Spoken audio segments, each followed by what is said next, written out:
guys, morning. So there might be loud here, I'm not sure. We brought Lily over to meet Loki, Stephanie's pupper, and so might be a little loud in the background. We'll see though. Today we are making chicken cordon bleu casserole, so I'm excited to show you guys the recipe, and come along.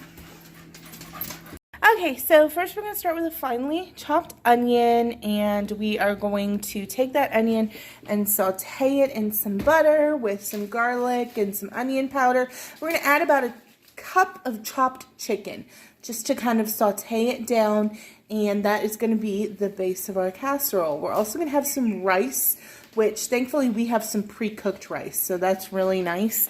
If you do not have pre-cooked rice, then you are just going to have to cook rice for the recipe.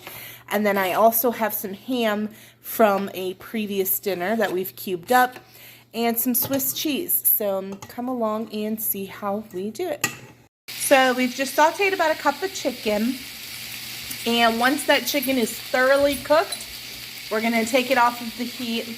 We're going to get out a, what do you think, 9x13? Yeah, 9x13 baking dish, and we're going to start mixing all of our stuff together. Meanwhile, while this chicken's finishing up, I'm going to cut up some Swiss cheese real thin. Okay, so we just mixed the chicken and the cubed ham that I had. We're now going to use a can of, looks like cream of chicken soup, and we are going to mix that up. Oh, I forgot, rice. We're also going to put in how many cups of rice? About 2.5. 2.5 cups of cooked rice. You want to make sure that that rice is cooked.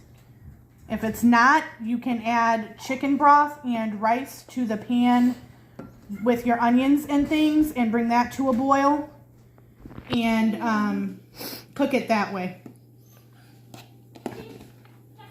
So now we're just going to mix all of this together.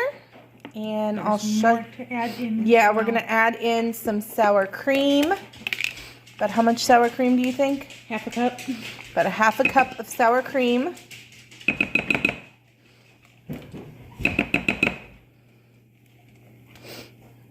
Our bowl is going to be full.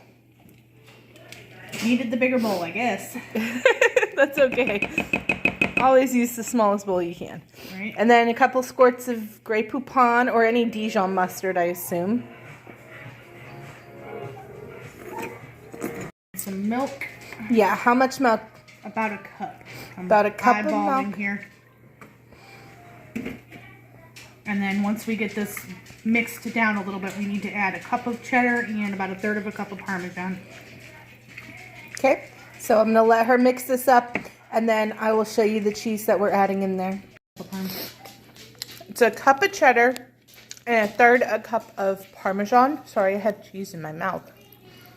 And we're just going to keep stirring that up.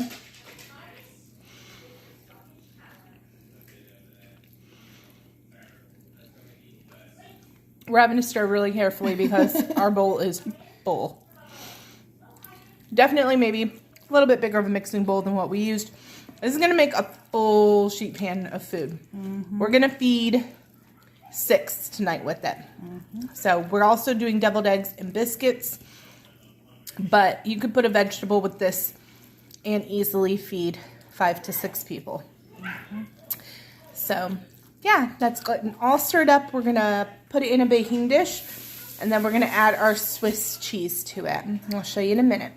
So there it is. Before I put the Swiss on top, I'm just going to put some nice thin slices of Swiss that I cut off a brick layered on top. It's going to be $3.75 for roughly a half an hour when all the cheese is melted and everything's kind of bubbly and brown.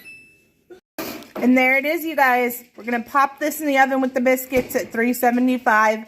Said roughly 30 minutes. And the cheese should be bubbly, and I'll show it to you when it's done. It's the easiest way to use leftovers. We got rid of leftover rice. We got rid of leftover ham from another meal. You could have used leftover pre-cooked chicken breasts or chicken thighs. If you have leftover meats or rice, it's a great, great meal for getting your leftovers reused. Lily came to visit Auntie, and Loki is being pretty good. Pretty good. He's just sniffing a lot. He's like, this is a new person. He's actually a little bit bigger than she is. A little bit. Y'all stop. I'm trying to get you in the shot. And there it is in all of its beautiful, beautiful glory. Nice and bubbly. All that cheesy is all melted all the way through, all 3 different ones. Great use of leftovers. Cannot recommend it highly enough. We're going to definitely get easily 6 people fed out of this with probably still some leftovers. So if you've got those leftover ham, chicken, or rice, totally hit this recipe up. Here is what my plate looks like. Looks delicious. Loki's in his kennel because he doesn't know how to do while we eat. But yeah, I'm so excited. I hope you guys try this recipe. Let me know if you do. And we'll see you guys on Monday.